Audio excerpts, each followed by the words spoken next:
Hi, welcome back to Joe Blogs. In today's episode, I want to talk about the military coup that has taken place in Gabon.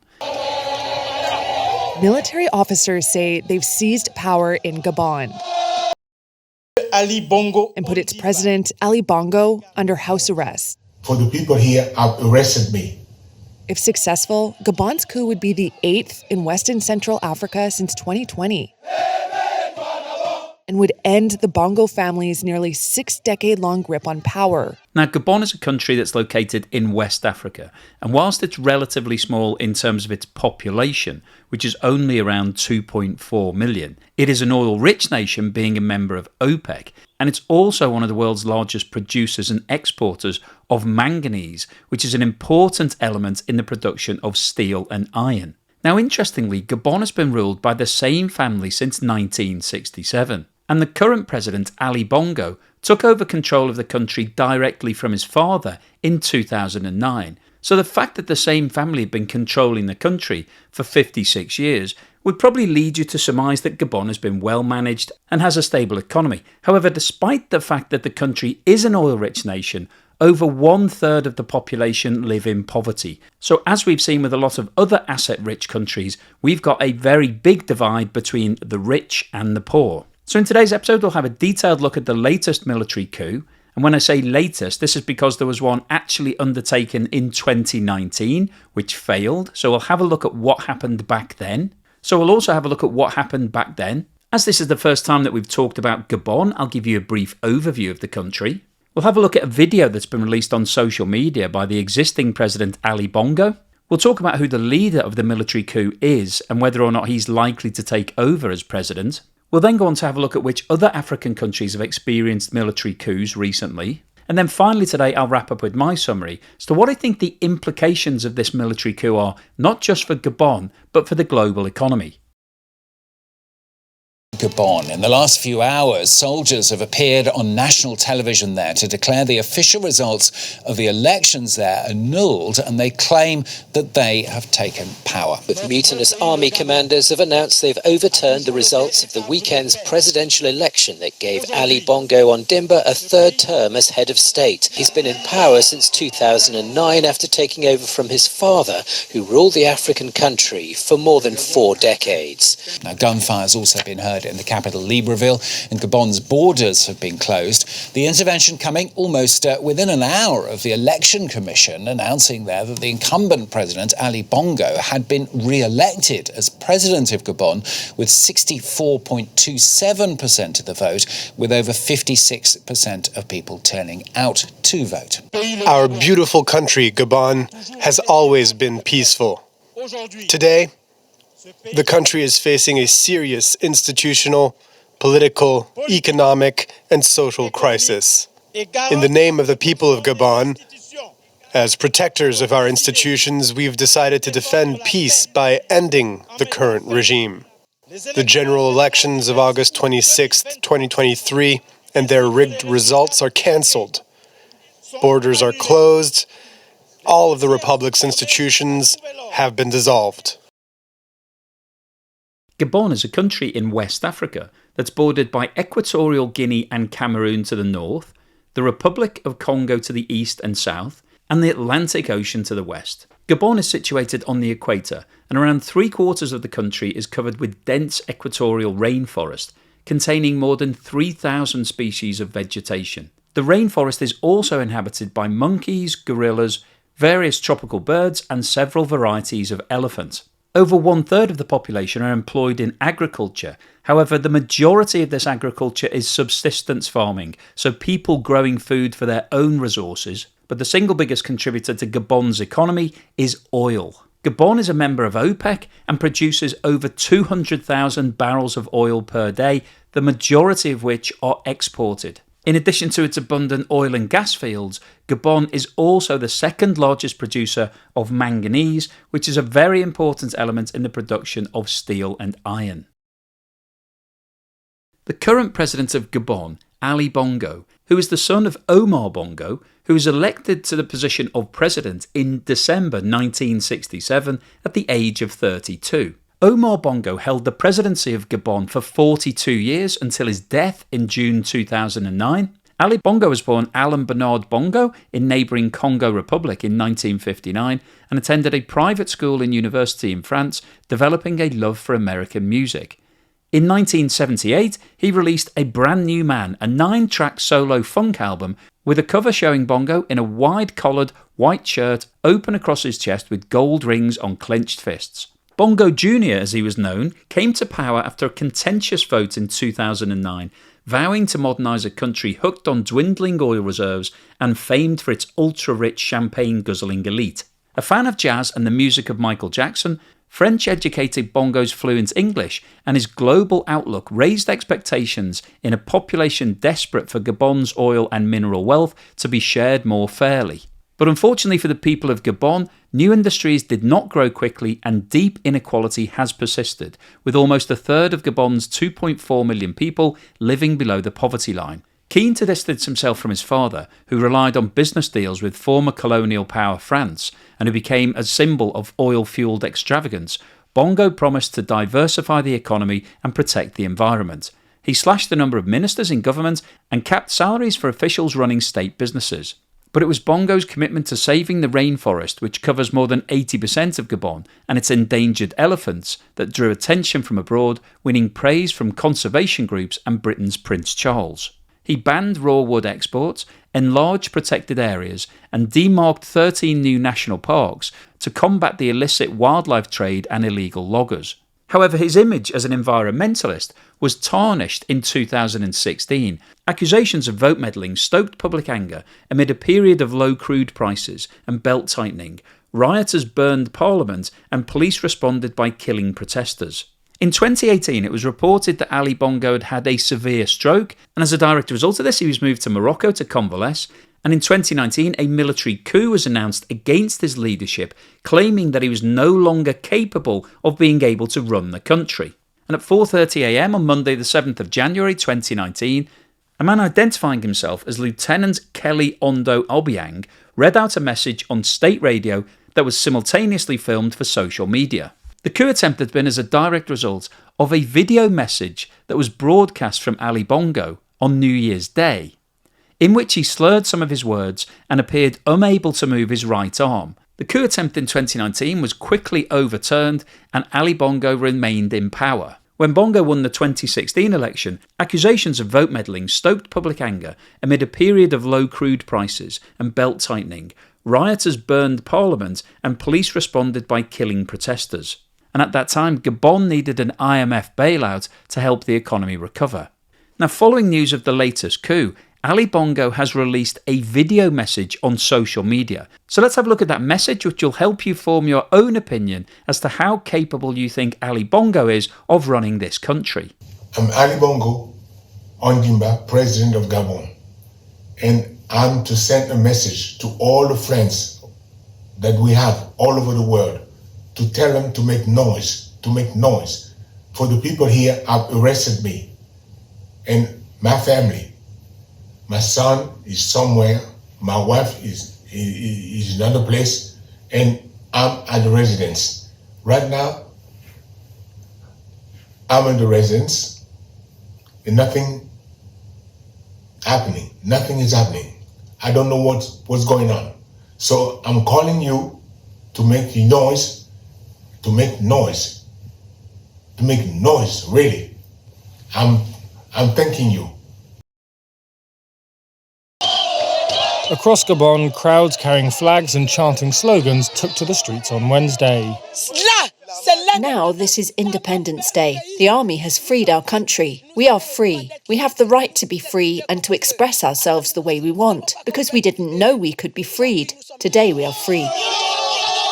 The coup has, however, been condemned internationally. The White House said it was deeply concerned and following this very, very closely. A French government spokesman said, "We condemn the military coup and recall our commitment to free and transparent elections." The military takeover creates more uncertainty for former colonial power France's presence in the region. It has 350 troops in Gabon, and its forces have recently been kicked out of Mali and Burkina Faso after coups there. Following the news of the coup, at least 30 commercial ships have dropped anchor, meaning that they will not make any deliveries to Gabon until the political situation has stabilised and the companies that own all of the assets on those ships know that they will get paid. So one of the problems from Gabon's point of view is that the uncertainty that a military coup or a change of leadership throws up in Africa means that it could run short of vital supplies in the interim period until everything stabilises and countries know exactly who's in charge. On the streets of Gabon, there have been scenes of jubilation. Crowds lifted this senior officer in the air. He appears to be Brice Oligui Nguema, head of the Republican Guard, who was named late on Wednesday as leader of Gabon's transition. Nguema is the son of a military officer who trained at the Royal Military Academy of Meknes in Morocco. The Gabonese Republican Guard, whose military officers are recognisable by their green berets, is the Presidential Guard, and its head, Nguema, ensured they not only protected the country's president, but also tried to fortify Gabon's internal security systems with more precise shooters and modern military equipment. He also introduced a security reform in the Republican Guard by setting up the Special Intervention Section, which is directly headed by Ali Bongo. Beside his military and diplomatic duties, Nguema is seen as entrepreneurial and also believed to be a millionaire in Gabonese circles. And according to a 2020 investigation by the Organised Crime and Corruption Reporting Project on the Bongo family assets in the United States, Nguema was instrumental in expanding the family's businesses overseas. It's reported that he bought 3 properties in middle and working class neighbourhoods in the Maryland suburbs of Hyattsville and Silver Spring, just outside the capital, in 2015 and 2018. The homes were purchased with a total of over $1 million in cash, the report said. The report also said that Nguema was a cousin of the Bongos. One of the largest oil production companies in Gabon is a private business that was originally established by Shell, but was acquired by Carlyle, the US-based private equity firm, in 2017 for $628 million. It's reported that Assala has increased its production since Carlyle's acquisition in 2017 and now produces around 45,000 barrels of oil per day. In addition to its production, it's also increased the size of its oil and gas reserves by 160% through exploration. Now, interestingly, in terms of timing, on August the 15th, 2023, Carlyle announced that it had agreed a deal to sell Assala to French producer Morel & Pomme for $730 million. In addition to expanding its reserves, Carlyle also announced that operating costs have reduced by 40% since Carlyle took over the business, and that they've invested a total of $1.3 billion into the company, the majority of which has gone towards new exploration activity, acquisitions, and improving operations. One of the global concerns is that as we are seeing a slowdown in the global economy and the price of oil is falling, it's having a knock-on impact to a lot of unstable economies in Africa. And Gabon is a really good example of this. Gabon is highly dependent on income from oil exports. And as the price of oil has fallen significantly over the course of the last 12 months, the level of income that Gabon is receiving has gone down, and that puts added pressure onto the nation. And I thought it'd be interesting to have a look at the number of military coups that have happened in Africa over the course of the last 70 years, and also the number of attempts. Since 1952, there have been 106 successful coups in Africa and an additional 108 unsuccessful attempts. So that gives a total of 214 coup attempts in the last 71 years. And as you can see from this table, that puts Africa streets ahead of the rest of the world. The continent with the next highest amount of coups is Latin America, where there have been 146 attempts, 70 of which were successful. Asia Pacific is next on the list with 49 attempts, 27 of which were successful. The Middle East has had 44 attempts, with 21 of those being successful. Europe has seen 17 coup attempts, 8 of which were successful, and South Asia has had 16 attempts, of which 10 were successful. So in total, over the course of the last 71 years, there have been 486 coup attempts across the world, 242 of which were successful and 244 of which were unsuccessful. And if we look at the countries in Africa that have had the most coup attempts, you can see that top of the list is Burkina Faso, where there have been 9 attempts, followed by Benin, Nigeria and Sudan, which have all had 6 attempts, and Sierra Leone, Mauritania, Mali and Burundi, where there have been 5 attempts. And in terms of looking at a timeline of the most recent coups, a military coup took place in Niger on the 26th of July 2023. The most recent coup in Burkina Faso occurred in January 2022. In Sudan in October 2021. There was a coup in Guinea in September 2021. In Chad in April 21 and in Mali in August 2020. So what's the summary and conclusion today? Well, I wanted to post this video really to share with you the news that there is more political unrest happening right now in West Africa. Gabon is the latest country that has experienced a military coup. And as we've seen from today's video, this isn't the first military coup that has taken place in Africa over the course of the last 70 years. There have been over 200 attempted coups and over 100 of them have been successful. Now, as we've also seen from today's video, there are specific reasons as to what's happening in Gabon right now. The Bongo family have been in power since 1967, and over that period there have been a lot of allegations of mismanagement, fraud and corruption. And we've got a situation where the people at the top of this country are enjoying very extravagant, lavish lifestyles. They're living in palaces, they are living like kings, whilst around 1/3 of the country is living in absolute poverty. And that unfortunately is a common thing that we see in a lot of developing countries that are asset rich. Now, ever since Ali Bongo took over as the president in 2009, there have been allegations of vote rigging and fraud in the elections. And following his stroke in 2018, he's suffered from health problems, and there have been accusations that he is no longer fit to run the country and that he is now essentially being used as a puppet. And as we saw in today's video, there was an attempt in 2019 to overthrow his presidency. However, that was quickly quelled. Now, the catalyst for the latest coup attempt is the recent election. And once again, there are a lot of accusations that the vote was rigged. And what we've seen is that the military have decided that enough is enough, that they are taking over control of the country, and that President Bongo has been ousted. So from today's video, we've seen the drivers as to what's caused this coup. But the big question is what is going to happen now? Will a new government be formed? And will the current leader of the coup look to take over the country and become the new president?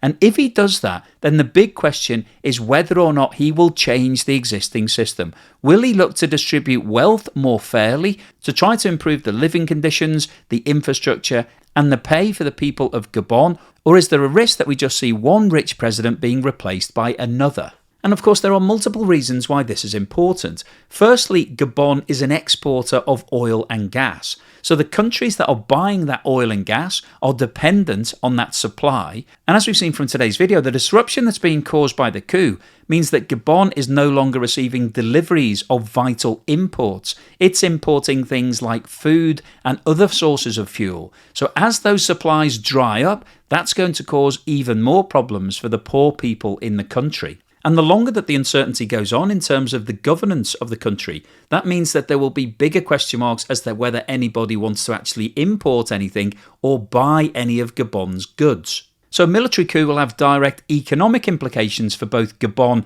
and also the countries that are dealing with Gabon. But there's also the political instability issue. As we've heard in today's video, there have been a number of coups that have taken place over the course of the last 3 years in West Africa. And when other countries see this sort of thing happening, it encourages their military or their opposition to think about whether or not they should try to do the same thing. So there can be a domino effect, a ripple effect here. We've talked about this a lot in previous videos in terms of the economic domino effect. What happens when a country goes bankrupt and stops making all of its payments? But what we're talking about here is the idea of taking control of a country using military force, spreading throughout a continent. And there is a risk that if this military coup is successful, that other groups in Africa and other parts of the world will decide that they should do the same thing, that they should take control, get rid of the existing ruling party, and use their military force to take power. And as I'm sure we all know, with great power comes great responsibility. So the responsibility for the people who are leading a coup is to make sure that they put some sort of change in place that improves the lives of all of the people in that country. If it doesn't, if it just results in one fat cat taking over from the previous fat cat and the people don't see any benefit, then military coups are absolutely pointless and actually are detrimental for a country because they result in a lot of uncertainty and political instability. So in terms of the question of what's going to happen in Gabon, well, we'll have to wait and see. We'll have to see firstly whether or not this military coup does last for the long term, and then secondly, what the leaders of that military coup are going to do in terms of running the country, what they're going to set up, what they're going to put in place, and how they're going to improve the living conditions for the majority of people in Gabon. So I'll keep you posted on any further news and developments as and when they happen on this story. If you've liked what I've said today, then please give me a thumbs up. Thank you for watching this video all the way through to the end, and here's something to put a smile on your face.